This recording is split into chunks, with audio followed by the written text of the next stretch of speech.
New Orleans, Louisiana, the Crescent City, the Big Easy. During Mardi Gras, the definitive party town where revelers annually set records for alcohol consumption. But there is another form of spirit for which New Orleans is known. For centuries, tourists and residents have witnessed ghostly apparitions from the mythical city's past. A voodoo queen lurks the grounds of her Gothic cemetery plot.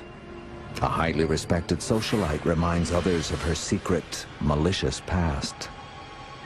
And children of a wealthy plantation owner continue to play on the grounds they once loved before they and their mother were murdered. This is the story of the spirits of New Orleans and how they make themselves known today in the legendary Crescent City.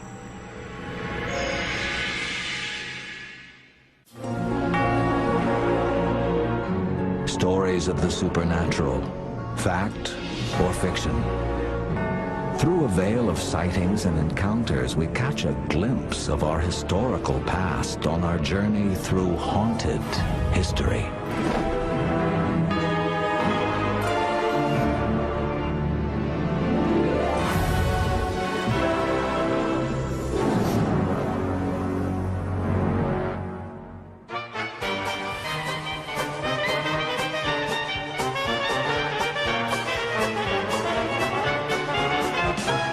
New Orleans, Louisiana is a city of striking contrasts. Its reputation for Bourbon Street jazz and French Quarter celebrations is balanced by the stately Southern tradition exhibited by nearby plantations. Not surprisingly, contrast is reflected in the city's history as well. New Orleans is not the kind of city that's a typical American city. For instance, it was primarily Catholic, primarily French and Spanish, with a large admixture of Afro-American, African influences. The influences of French and Spanish explorers and the African slaves they brought with them blend together in a cultural mix that is truly unique in the United States. But where there is cultural diversity, there is also conflict.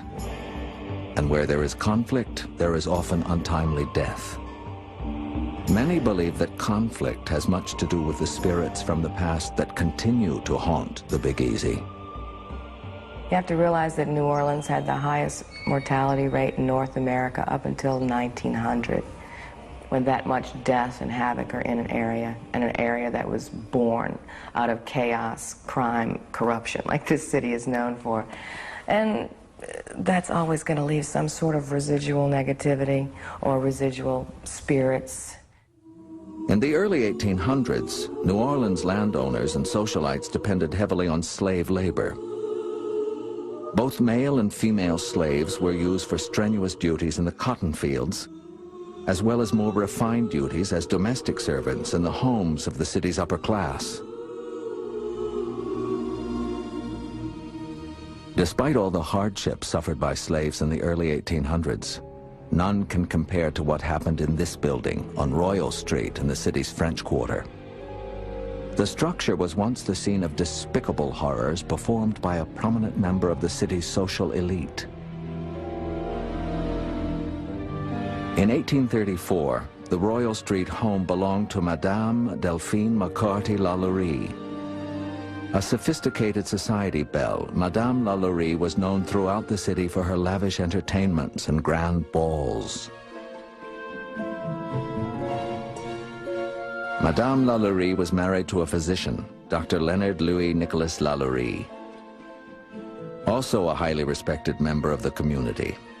Together, they lived the luxurious lifestyle of Southern aristocrats. But the public demeanor of this couple was a hideous charade. Lurking behind the charming smiles were the souls of sadists, a fact that came to light on April 10, 1834. A fire broke out in the kitchen of the mansion and quickly spread throughout the structure. When firemen arrived, they found a strange barred door leading to the attic.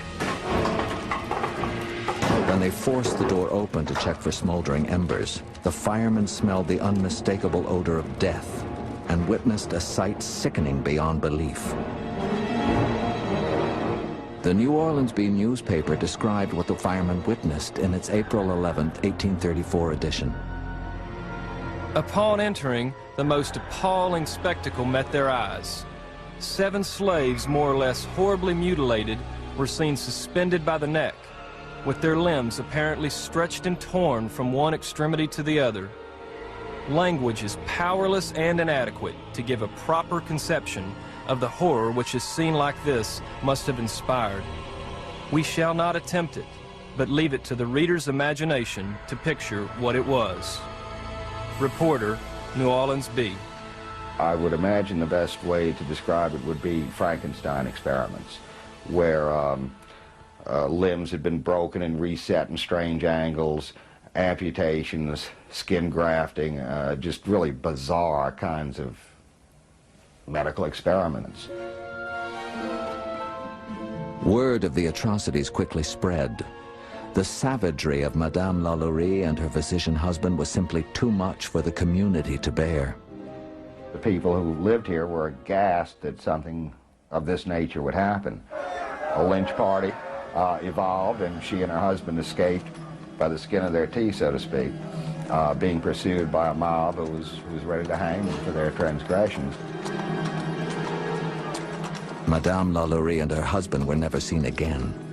Some believe they moved to northern Louisiana. Others heard that the couple immigrated to France. The Lalaurie mansion went through a series of new owners. In the late 1800s, during renovation of the house, workmen tearing up floorboards apparently found several human skeletons, the remains of other slaves whose demise had been hidden from the public for years. Many of the mansion's new owners and their employees reported frightening incidents they could only associate with the spirits of the Madame herself and the slaves that she and her husband brutalized.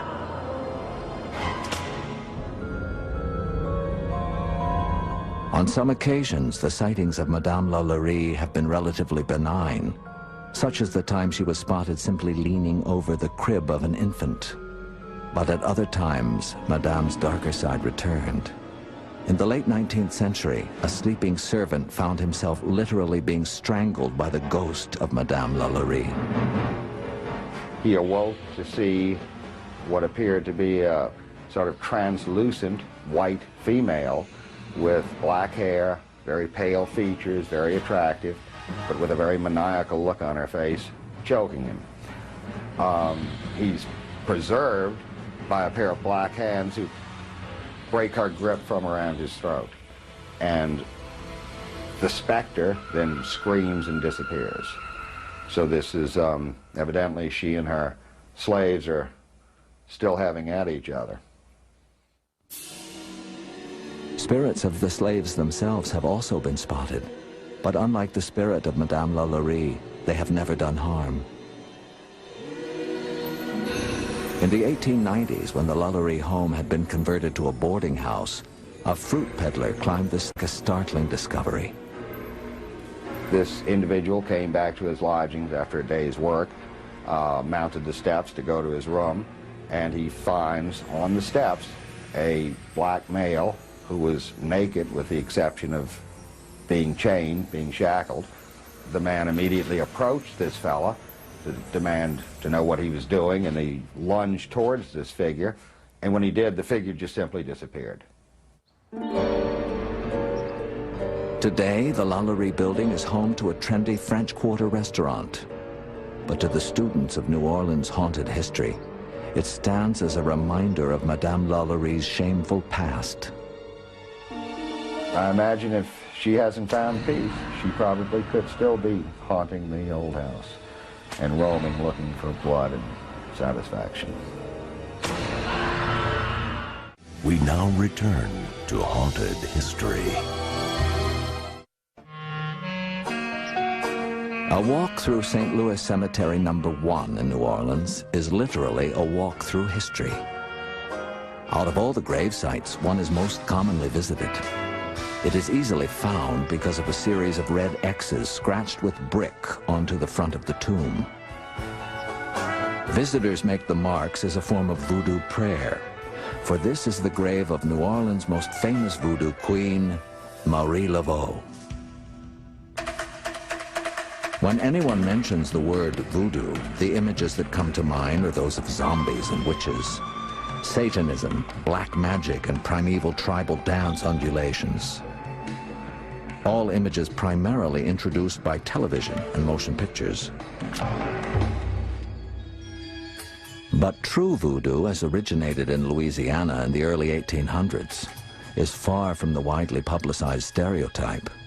In fact, voodoo is first and foremost a religion, an unusual mixture of traditional African beliefs and Roman Catholicism. It was facilitated because the voodooists and others who practiced traditional African religions saw many similarities between the voodoo gods and the Catholic saints. And it was forbidden for the African ancestors to practice their own religion. So under the guise of practicing Roman Catholicism, they practiced or worshipped a voodoo god. The most famous practitioner of voodoo was Marie Laveau. Born in 1794, Laveau was a mulatto of mixed black, white, and Indian blood. As such, she was from birth a free woman of color. After a failed marriage, Laveau supported herself by working as a hairdresser to the wealthy white and Creole women of New Orleans. At this time, she also learned the practices of voodoo.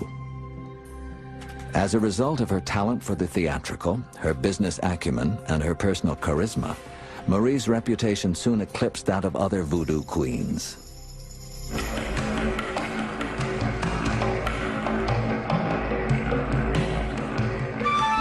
Under Marie Laveau's guidance, voodoo rituals held at Lake Pontchartrain became huge spectacles, particularly the ritual held every year on June 24th, St. John's Eve. The St. John's Eve ritual occurs during the time of the summer solstice, and St. John that they're speaking about is St. John the Baptist, who became equated with the voodoo god. So that St. John's Eve ritual is a perfect example of how many cultures have mixed and come together. Marie Laveau's reputation knew no racial boundaries. People of all colors came to her for aid and advice. One of Marie's most famous visitors was a Louisiana aristocrat whose son had been accused of rape and was awaiting trial. The father came to Marie for help in gaining an acquittal. Marie's approach began with a mixture of a special gris-gris, a combination of herbs, roots, and oils ground together and placed in a small bag. Marie placed the bag on the judge's doorstep with a note proclaiming the young man's innocence. As part of her ritual, Marie then inserted 3 guinea peppers into her mouth and placed the peppers under the judge's chair. Then came the trial and the verdict, not guilty. Everyone was happy, and in gratitude to the great voodoo queen, she was given a gift of a white house. This house was called Maison Blanche, which in French means white house. And it was the site of a lot of voodoo activities. While many skeptics might question the true effect of Laveau's work on the outcome of the trial, those who walk in her footsteps foster no doubts. I believe that Marie Laveau's intervention helped this aristocrat and his son, because as a priestess myself, I know the power of prayer and I know the power of ritual. And I know it was not just wishful thinking or something that just happened. For the followers of voodoo, Marie Laveau's spirit lives on in New Orleans parlors where gris-gris potions are still mixed today. But apparitions of Marie seem to also have appeared, even to non-believers. New Orleans is a city of spirits.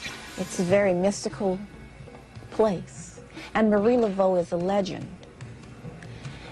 Some say she has manifested herself as a crow. Edgar Allan Poe, the Raven, and all of these notwithstanding. She once lived in the 1000 block of St. Anne Street in New Orleans. And spirits like to frequent the places where they once lived.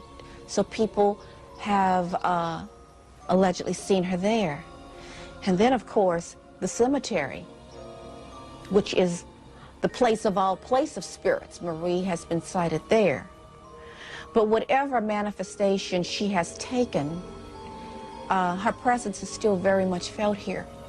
And people from all over the world come, and we seek the aid of her spirit to help us. Marie Laveau is still with us today. She is present. She is just as present as any saint in the church, as any family ancestor that has gone before us. She is with us today. A voodoo parlor of New Orleans is one of the few places where the contrasting worlds of African tradition and Southern aristocracy would meet. But New Orleans aristocrats have their own spiritual legends to tell. We now return to haunted history. While Canal Street and the French Quarter quickly became established as the heart of New Orleans nightlife, the aristocracy found life on the surrounding plantations much more to their liking. The Myrtles plantation was built in 1796 by General David Bradford.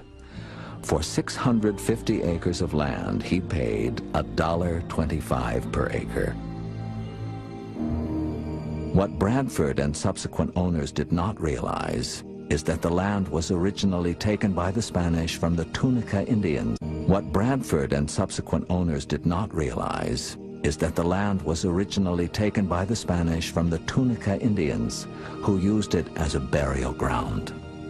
As any student of haunted history knows, Indian burial grounds are commonly the locations of supernatural activity. Judge Clark Woodruff, a law school colleague of General Bradford, subsequently took over the plantation. Woodruff, at age 35, married Bradford's daughter, Sarah Matilda, who was only 14. Together, according to plantation historians, they had 3 daughters, Mary, Jane, and Octavia. As was the custom at this time, domestic servants handled many of the household chores on a plantation. One particular slave girl handled the duties for the Woodruff family. Chloe was her name, and Chloe was a nanny over the children. So whatever they needed, she would have took care of them. It's also believed that later something was going on with Chloe and Judge Woodruff, that he took her on as a mistress. As a domestic servant, Chloe was in a key position to learn information that would affect other slaves on the property. She frequently eavesdropped on Judge Woodruff's conversations, letting other slaves know about pending sales or trades that might break up their families. But then, a disaster. Chloe was caught, and her punishment was severe. One of her ears was cut off. From that day on, Chloe always wore a scarf that covered her wound. Out of fear of banishment from her prestigious household position, Chloe developed a plan. In the privacy of the plantation kitchen, Chloe boiled the leaves of an oleander plant which grew on the plantation grounds. The boiling process produced a poisonous liquid similar to arsenic. Chloe then mixed the liquid into the batter for a birthday cake she was preparing for one of the children. But her goal was not murder. We feel that her intention with the oleander was to make the children sick, along with their mother, already knowing what was wrong, she would be able to come in, take care of them, prove to them that she was the one to still manage the household and take care of the children, and she would not be sent to the fields.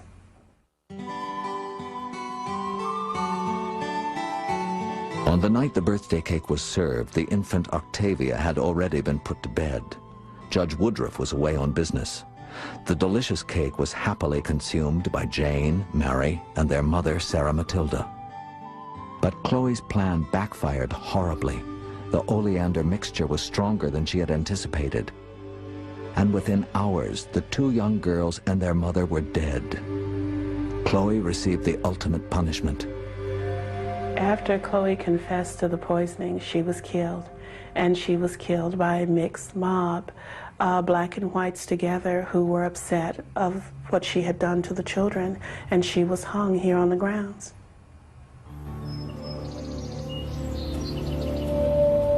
Today, Myrtle's plantation has been restored as a bed and breakfast establishment.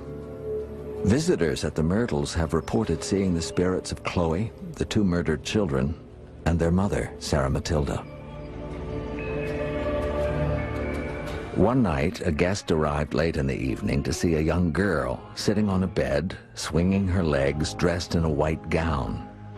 The next morning, the guest, thinking the child was the daughter of friends also staying at the Myrtles, remarked how much the child had grown. His friends explained that they had not brought their daughter along on this particular trip. I really believe that he may have saw one of the judge's children.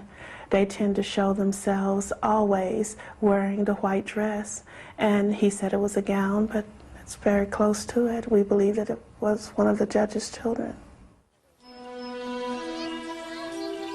Still, other guests have reported seeing visions of two young girls playing gleefully on the plantation grounds.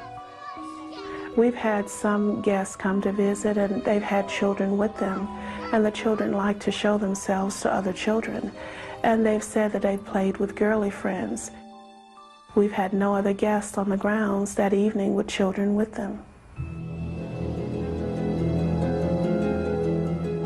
The children's poisoned mother has also made her presence known, always seen on the home's main staircase. Maybe she's trying to see who's coming to her home. We don't know.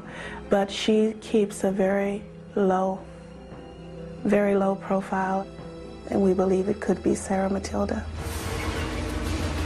Tour guide Hester Eby herself has come into contact with what she feels are spirits from the past.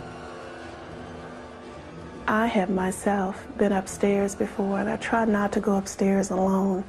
But I have been upstairs, and coming down the back staircase, you can hear the sounds of someone else taking a step. They're walking along with you, and when you stop, that sound will stop.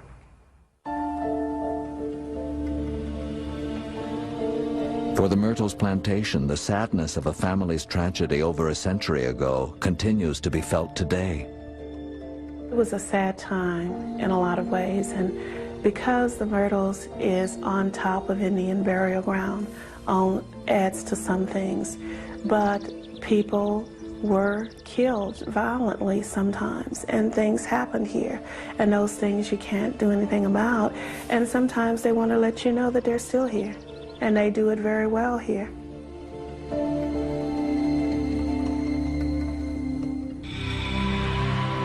The spirits who apparently haunt New Orleans are not all victims of violent deaths. One woman passed away peacefully and continues to watch over her unusual home, the Mississippi riverboat Delta Queen. We now return to haunted history.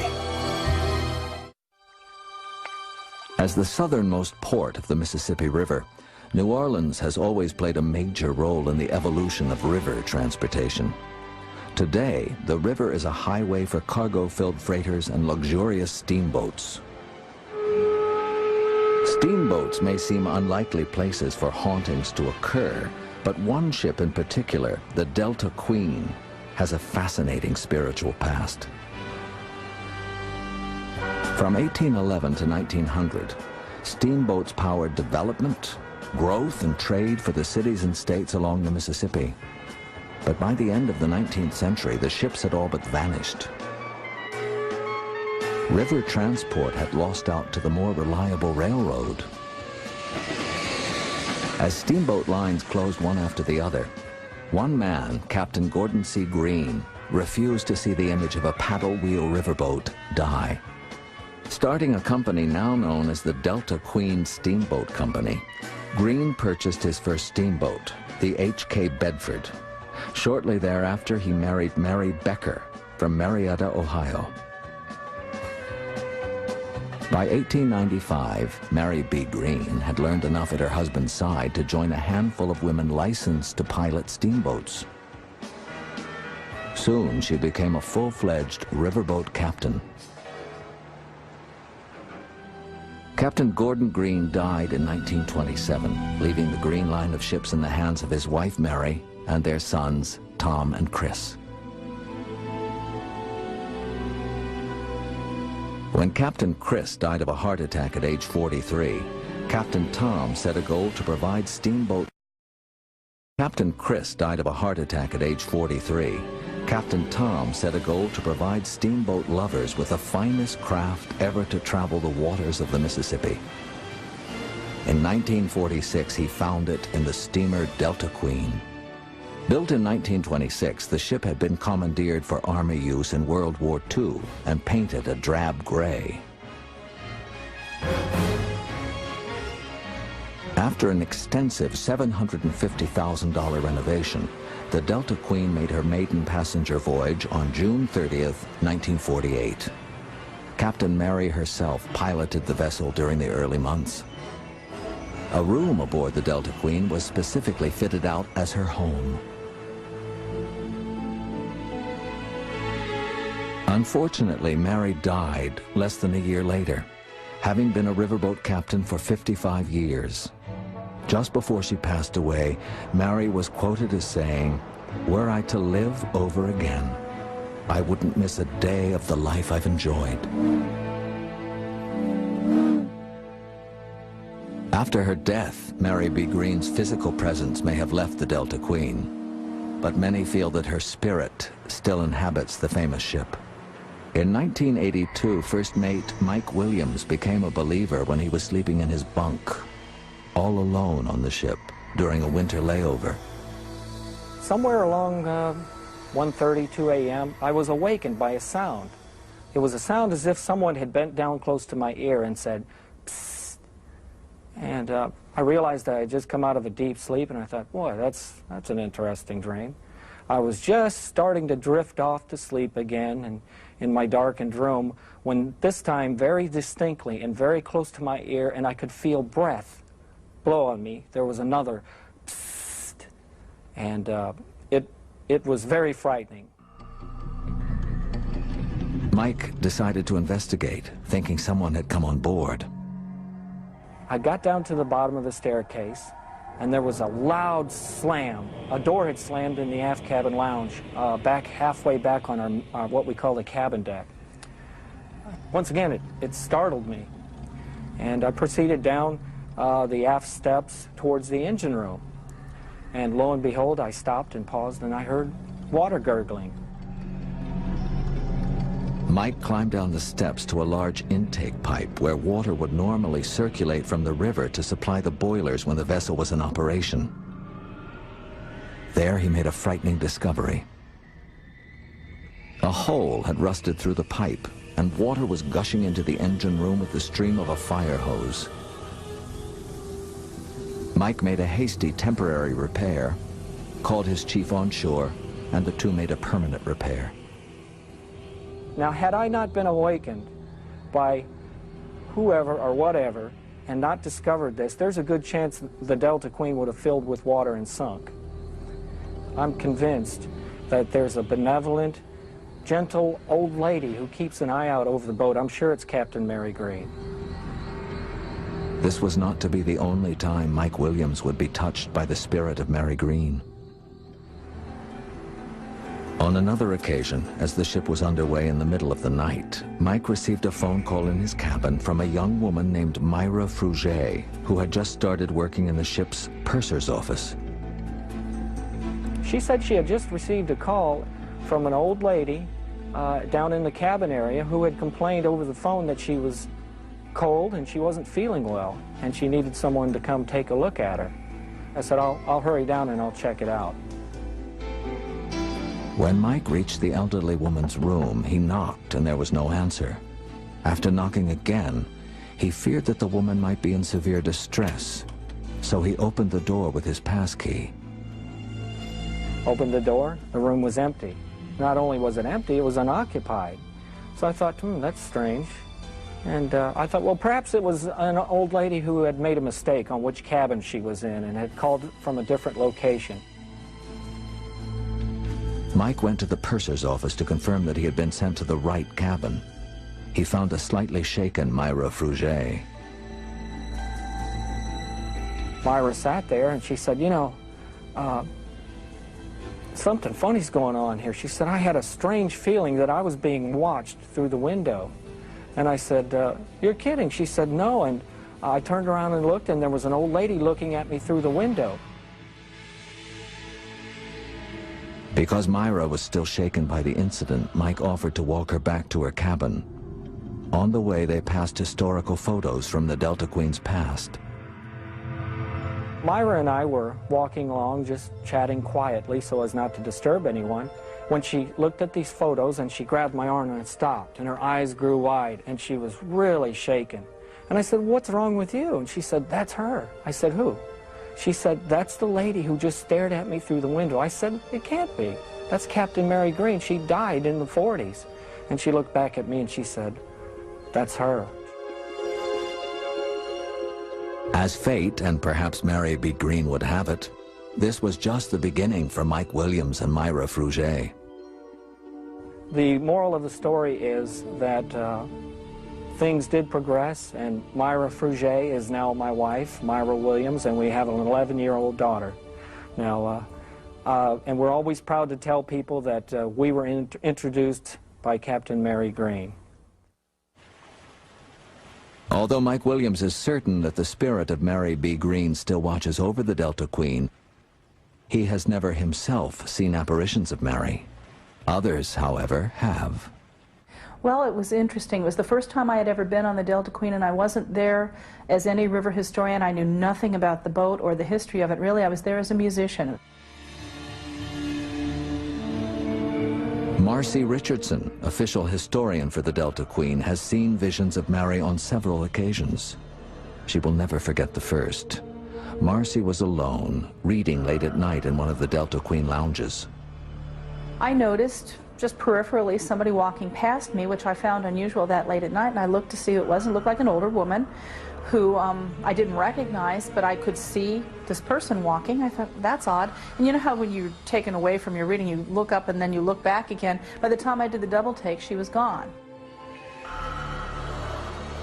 When this happened the third night in a row, Marcy became concerned enough to tell the ship's cruise director, who asked Marcy to describe the woman. Marcy was shown a picture of the legendary female riverboat captain. I said, who on earth is that? And then he started telling me about Mary Green. So, and that was who I saw. I mean, there's no doubt about it. She could have just been photographed. Mary Green may have also made her presence known to ship entertainer Phyllis Dale when she left her cabin late at night to use a restroom. Immediately in front of me was a lady in a long green velvet robe. I followed her, and she made a turn, and I turned, and she wasn't there anymore. The next day, Phyllis confronted the ship's captain. I asked Captain Shinkaри what he thought of made of this. And he said, Phyllis, he said, you've only been on the Delta Queen a few months. He says, you probably don't know that we have a ghost on board, the ghost of Mary Green. For the crew and guests of the Delta Queen, Mary Green's presence aboard the ship does not make them fearful. In fact, it lets them rest easier at night. In fact, it lets them rest easier at night. I don't get a feeling that she's a troubled spirit. I think that she's quite content doing what she's doing, which is seeing the vessel along through the years, so that it continues to be a time capsule, just absorbing the energy of the people who've been there. But oh yeah, she's there.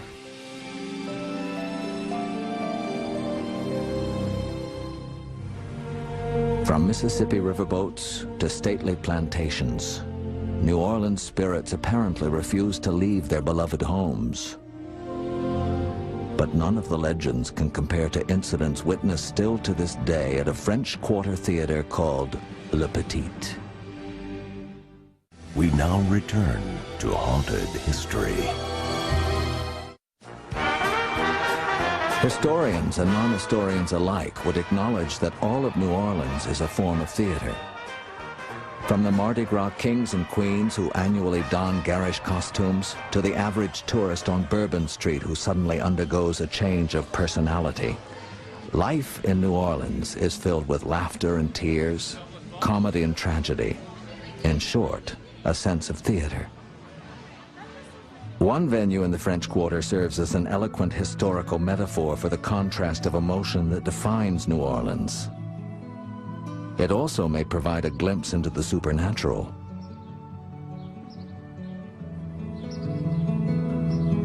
The Le Petit Theater opened its doors to the public in 1922.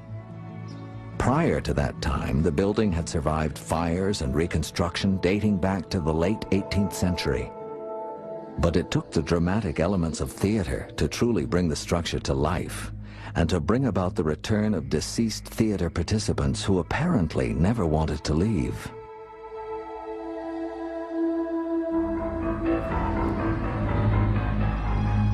From actresses to carpenters to the ghosts of children roaming the attic, the theater has truly been a circus of ghost-like activity.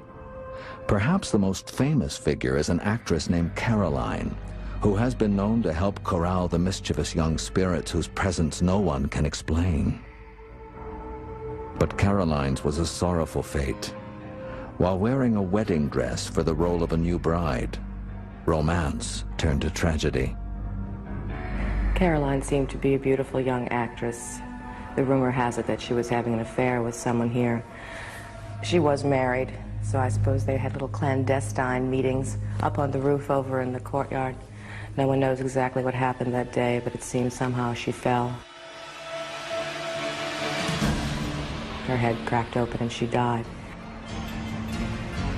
Well, even though she died abruptly, with that proverbial unfinished business that always keeps people lurking around, they say she's still here, but in a benevolent way, helping people, interacting with them.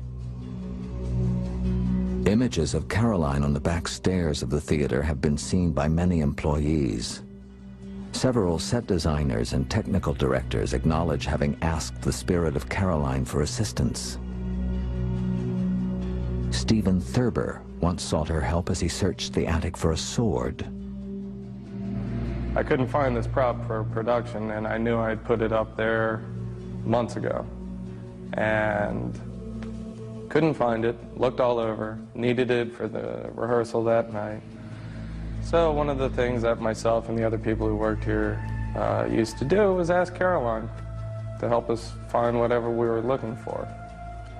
And then in this one instance, I just walked back upstairs, and there was the sword sitting in plain view, right where it wasn't there before. So as corny as it sounds, I grabbed the sword, thanked Caroline, and walked downstairs. Caroline was not the only actress to meet her demise at the Le Petit. Not to be upstaged, another thespian met her doom in an even more dramatic fashion.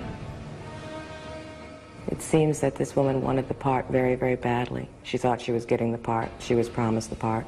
Rumor also has that she was sleeping with the director for the part. I know that stuff doesn't really go up, but she was sleeping with the director and was promised, and she still did not get the part. she hung herself on the grand drape, which would have been to show everyone, I suppose, how disgruntled, to say the least, that she was. They say when you get next to that drape that it's just very cold and icy. Hairs will stand up on edge, and that's been witnessed and felt by many people here as well.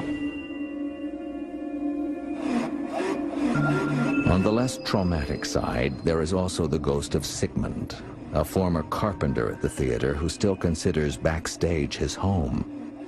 Sigmund died years ago, but many continue to see him in the form of shadows, still performing his duties, and occasionally a few pranks. This is a family of ghosts here, just like a family at home. Everybody with their own little peculiarities. He seems to like to mess with the lights during performances or move the curtains down when they're not supposed to, escape with props when they're needed for the very next scene. So he's a prankster, he's a poltergeist, and he hangs around for that purpose. Probably try to get even for some of his past experiences here, or lack of raises, or whatever one might linger around for. The family of ghosts at La Petite also includes the specter of a strange figure often seen sitting alone in the balcony. He always appears in whiteface, wearing a top hat, and no one quite knows who he could be. But none of the supernatural entities inhabiting the theater have affected any human being more dramatically than one encountered by Stephen Thurber. It happened one evening when he and two associates were walking through the library of the theater toward a door leading to the dressing rooms. Something told me not to open that door, so I told that to the other two gentlemen I was with. And they asked why, and I said, I don't know, just do not open that door, and they did anyway. And when they opened the door, all I could see was a large figure in puffy sleeves or an old-time shirt came charging at me. And next thing I know, I'm on the ground with my lip split open. And the two gentlemen said that something just ran right through me and kept going. So I quickly ran out the building after that.